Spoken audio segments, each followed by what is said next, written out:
Recently, Donald Trump reposted a podcast rant on his Truth Social platform that labeled India and China as hellholes, while describing immigrant tech workers as gangsters with laptops.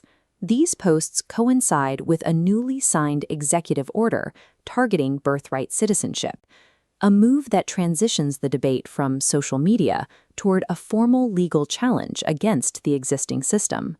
To build support for this shift, the argument relies on specific, absolute claims that the United States is the only country granting automatic citizenship at birth, and that the policy is primarily used as a loophole for birth tourism. The political theater dominates the headlines, but the ultimate resolution won't be found on social media. The outcome depends on how the Supreme Court weighs foundational law against modern economic and demographic data. This map shows the global standard for jus soli, or the right of the soil. Contrary to claims of U.S. exclusivity, roughly 36 countries offer automatic birthright citizenship. Neighbors Canada and Mexico guarantee this right, alongside most of South America. Domestically, the debate centers on the 14th Amendment. Ratified after the Civil War, it established that anyone born in the U.S. is a citizen. Critics argue this 1860s clause cannot account for modern realities, like commercial air travel and organized birth tourism.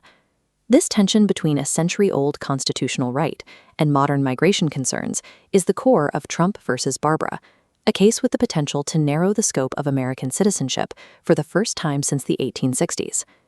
Beyond the legal questions, there is the economic claim that targeted Asian immigrant groups are draining public resources and abusing the welfare system. The data shows a different footprint. Indian Americans make up 1.5% of the U.S. population, but contribute up to 6% of income tax revenue. They also lead 11 Fortune 500 companies and co-founded 11% of all U.S. startup unicorns in 2024. That presence extends to healthcare, where this specific demographic accounts for 10% of all practicing physicians in the United States. The data suggests a direct reliance. The U.S. technological and medical sectors cannot maintain their current scale without their specific contributions. You might expect a major diplomatic rupture when a U.S. president publicly labels an allied nation a hellhole. Instead, India's Ministry of External Affairs issued a remarkably muted response. A spokesperson acknowledged they had seen some reports and declined to comment further. The silence is tied to a specific trade-off.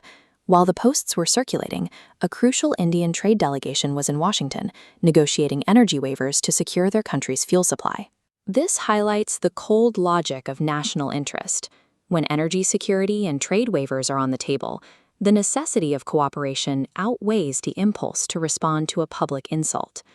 Beyond the immediate headlines, the rhetoric carries a long-term political cost. The Republican Party has spent years building a multi-ethnic voter base, a coalition this kind of language threatens to fracture. It creates an immediate challenge for Republican leaders of Indian descent, who must navigate a line between their personal heritage and a party base increasingly energized by anti-immigrant sentiment. There is also a broader global consequence. The United States has long relied on its reputation as a stable destination to attract the world's most productive specialists. The actual stakes involve global talent. When highly skilled workers feel targeted, they can take their patents, tax revenue, and medical expertise to competing nations. The Supreme Court will eventually decide the legal boundaries of the 14th Amendment, but for the researchers, physicians, and entrepreneurs looking for a stable future, the rhetoric alone has already changed the calculation.